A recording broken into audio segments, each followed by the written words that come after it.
அன்பான விவசாயிகளுக்கு மீண்டும் ஒரு நல்ல ஒரு மாலை பொழுதில் செல்கான் இண்டஸ்ட்ரி சார்பாக நம்முடைய விவசாயிகளை சந்திப்பதில் மிக்க மகிழ்ச்சி.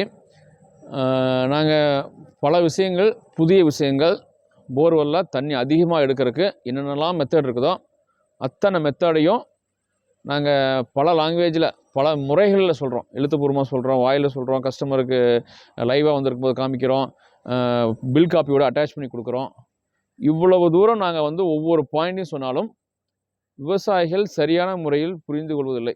பல விஷயங்களை அவங்க வாயில் பேசுறதுக்கு தான் தயாராகிறாங்க, தவிர ரெண்டு காதையும் கொடுத்து இதில் என்ன புது விஷயம் இருக்குது, இதில் என்ன தெரிஞ்சுக்கலாம், இதை எப்படி கொண்டு போய் பயன்படுத்தி அதிக அளவில் தண்ணி எடுக்கலாம் அப்படிங்கிற விஷயத்த நாங்கள் எங்களுடைய அனுபவத்தில் பெரும்பாலான விவசாயிகள் புரிதலே கிடையாதுங்க. எங்களுக்கு மிகப்பெரிய ஒரு பிரச்சனையே விவசாயிகளை புரிய வைக்கிறதா நாங்கள் ரொம்ப சிரமப்பட்டுக்கிட்டு இருக்கிறோம். திருப்பி வீடியோக்கள் போட்டுக்கிட்டு இருக்கிறோம், திருப்பி சொல்லிட்டு இருக்கிறோம். பட் இருந்தாலும் விவசாயிகளுக்கு புரிதல் இல்லை.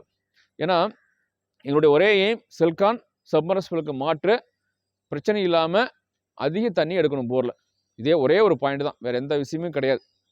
இது மீண்டும் ஒரு புது விஷயம் பல தடவை சொல்லியாச்சு தான். திருப்பி விவசாயிகளுக்கு புரியணுங்கிறதுக்காக நாங்கள் சொல்கிறோம் போரில் இப்படிலாம் செஞ்சால் தண்ணி எடுக்கலான்ட்டு. இது எந்த காரணத்தை கொண்டும் இந்த போர் பைப்பு பார்த்தீங்கன்னா இதில் ஏர் பைப்பு, வாட்டர் பைப்பு, நம்ம டபுள் பம்பிங்கில் 2 பைப்பில் தண்ணி வரும். இந்த தண்ணி பைப்பில் வர தண்ணி காற்றோட மிக்ஸ் ஆகி வரும், காற்றும் தண்ணியும் சேர்ந்து வரும். எந்த காரணத்தை கொண்டும் இந்த பைப்பு தண்ணியை ஒரு 10 அடி 15 அடி 20 அடி அதுக்கு மேலே கொண்டு போகக்கூடாது. ஒரு 20 அடியோ 30 அடி அதுக்கு மேலே கொண்டு போகக்கூடாது. கொண்டு போக ஒவ்வொரு 100 அடிக்கும் 10% தண்ணி குறையும். நாங்கள் அனுபவபூர்வம் பல இடங்களில் குறிப்பிட்டு சும்மா அது பேருக்காகலாம் சொல்கிறதில்ல, பல இடங்களில் விவசாயிகிட்ட சொல்லி அவங்க மாற்றி அதுக்கான அதிக அளவு தண்ணி எடுத்துருக்குறாங்க. இது திருப்பி சொன்னாலும் விவசாயிகளுக்கு புரிதல் கிடையாது. இப்போ இதில் என்ன பண்ணுறோம் அப்படின்னா, ஜஸ்ட் 2 பைப்பு வருது. அந்த பைப்பு தண்ணியை நம்ம ஒரு பிவிசி பைப்பு இந்த மாதிரி ஒன்று ஜஸ்ட் கேசிங் பைப்பு, இப்போ இந்த போரில் பைப் இறக்கியிருப்போம், அதே பைப்பை மேலே நிறுத்தி மேலே ஒரு கம்பி வச்சு கட்டிக்கலாம். ஹைட்டுக்கு தகுந்த மாதிரி கம்பி வச்சு கட்டிக்கலாம். கட்டிட்டு கீழே ஒரு ரெடியூசர் போட்டு மேலே ஒரு 6 இன்ச்சு பைப்பு, கீழே ரெடியூசர் போட்டு ஒரு 2 இன்ச்சு பைப்பு, 2 இன்ச்சு பைப்போ 2.5 இன்ச்சு பைப்போ நமக்கு எவ்வளோ தண்ணி வருதோ அதுக்கு தகுந்த மாதிரி விவசாயிகள் பண்ணிக்கலாம். இதுதான் விஷயம். இதில் வேறு ஒன்றும் பெரிய விஷயம்லாம் ஒன்றும் கிடையாது. தண்ணியை எந்த காரணத்தை கொண்டும் ஏரோட வெளியே கொண்டு போகக்கூடாது. இதுதான் மேட்ரு. இது எதுக்கு ஹைட் வைக்கிற அப்படின்னா, நம்ம எங்கே கொண்டு போகிறோமோ அதுக்கு தகுந்த மாதிரி நம்ம பண்ணிக்கலாம். இப்போ பார்த்தீங்கன்னா, இப்போ தரமட்டத்திலே இருந்ததுன்னா ஒரு 5 அடி வச்சா போதும். இல்லை நம்ம கொண்டு போகிற கிணறோ தொட்டியோ ஒரு 5 அடி ஹைட் இருந்ததுன்னா இந்த பைப்பு ஒரு 10 அடி வைக்கலாம். இல்லை ஒரு 10 அடி இருந்ததுன்னா ஒரு 5 அடி மேலே 15 அடி வைக்கலாம். இவ்வளோதான் விஷயம். ஹைட்டுக்கு தகுந்த மாதிரி பைப் ஏற்றிக்கலாம். நாங்கள் எங்கூட அரச்சூர் பக்கத்தில் ஒருத்தர் பண்ணியிருந்தார்.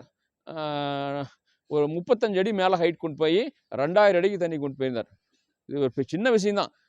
தண்ணி அதிகமாக எடுக்கணும்னா இந்த சிஸ்டத்தை பண்ணலாம். இல்லைங்க எனக்கு ஹைட்டு கிடையாதுங்க, ஃப்ளாட்டாக போகுதுன்னா ஒன்றும் இல்லை. போர்லேருந்து நான் கொண்டு போகிற இடம் ரொம்ப இறக்கமாக கீழே இறங்குது, பள்ளத்தில் இறங்குது அப்படின்னா இந்த மாதிரி ஒரு 500 லிட்டரோ ஒரு 1000 லிட்டரோ சும்மா சின்ன டேங்க், பிளாஸ்டிக் டேங்க் வச்சு இந்த டேங்கில் குட்டினா போதும், அது கீழே பைப் வச்சு கொண்டு போகலாம். இவ்வளோதான் விஷயம். 2 மெத்தடு.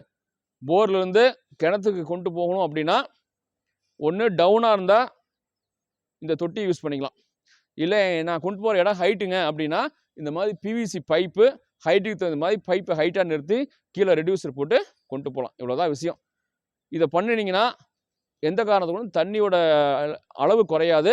அதிகபட்ச தண்ணியை இந்த போரில் என்ன தண்ணி, இந்த பாயிண்டில் என்ன தண்ணி வருதோ அந்த தண்ணி எடுக்கலாம். இதை விவசாயிகள் தயவு செய்து புரிஞ்சு அதை பயன்படுத்தி பலன் பெறணுங்கிறது தான் எங்களுடைய ஒரு தாழ்மையான வேண்டுகோள். நன்றி, வணக்கம்.